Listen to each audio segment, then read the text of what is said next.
Hello viewers, मैं इस channel में आपको बहुत स्वागत है। मैं आज एक वीडियो बनाने जा रहा हूं जिसमें मैं आपको सब्ट्रैक्शन के बारे में बताऊंगा। सब्ट्रैक्शन के कितने प्रॉपर्टी है ये बताऊंगा। तो चलिए स्टार्ट करते हैं। सबसे पहले हम लोग ये जान लें कि सब्ट्रैक्शन के कितने प्रॉपर्टी होते हैं। सब्ट्रैक्शन के 3 प्रॉपर्टी होते हैं, 3 प्रॉपर्टी होते हैं। तो सबसे पहला प्रॉपर्टी है क्लोजर प्रॉपर्टी फॉर सब्ट्रैक्शन। तो चलिए इसको पढ़ लेते हैं ताकि हमें ये समझ में आए कि इसमें क्या होता है। If a and b are any two integer then a minus b is always an integer। तो इसमें हम लोग ने ये जाना कि अगर a और b दो इंटीजर हैं तो अगर a और b को घटा दिया जाए, a में से b को घटा दिया जाए तो वो जो नंबर आएगा वो भी एक इंटीजर ही होगा।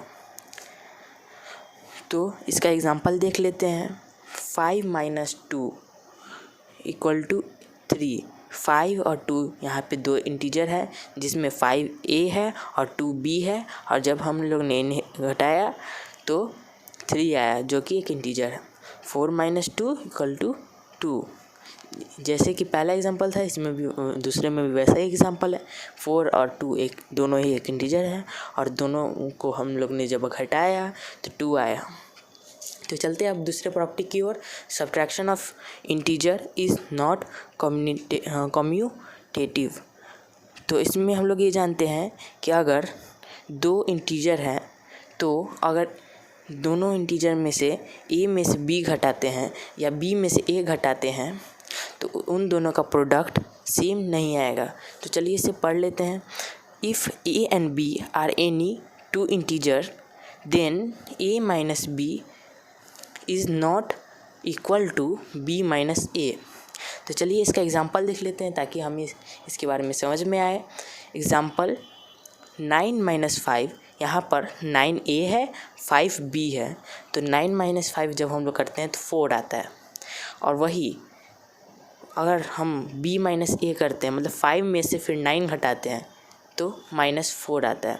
तो यहाँ पे आपने देखा कि 4 और -4 दोनों अलग अलग हैं क्योंकि ये पॉजिटिव में है और ये नेगेटिव में है। तो इससे हम लोग ये समझ सकते हैं कि a minus b minus a से इक्वल नहीं होता है। तो चलते हैं अब हम लोग तीसरे प्रॉपर्टी की ओर। Subtraction of integer is not associative.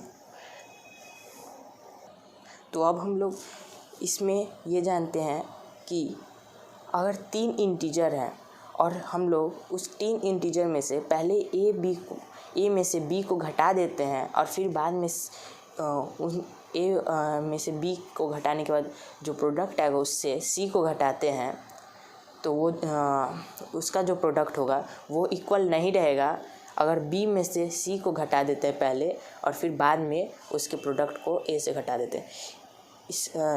इसको समझने से पहले इसे पढ़ लेते हैं। If a, b and c are any 3 integers then a minus b under bracket minus c is not equal to a minus b minus c under bracket। तो चलिए इसे समझ लेते हैं अच्छे से एक एग्जांपल के थ्रू।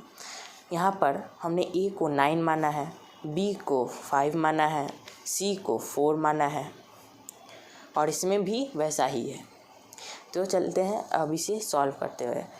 इसमें यहाँ पर a और b ब्रैकेट में है तो पहले इसे सॉल्व कर दिया जाए। 9 - 4 तो वो 4 आएगा और ये -4 रह जाएगा। फिर -4 - 4 0। तो इस हिसाब से अगर हम सॉल्व करें तो 0 आएगा।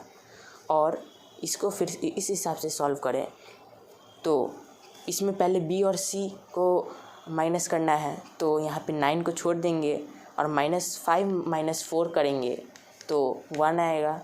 फिर 9 में से 1 माइनस कर देंगे तो 8 आएगा। और यहाँ आपने देखा यहाँ इसका प्रोडक्ट 0 आया है और इसका 8 आया है।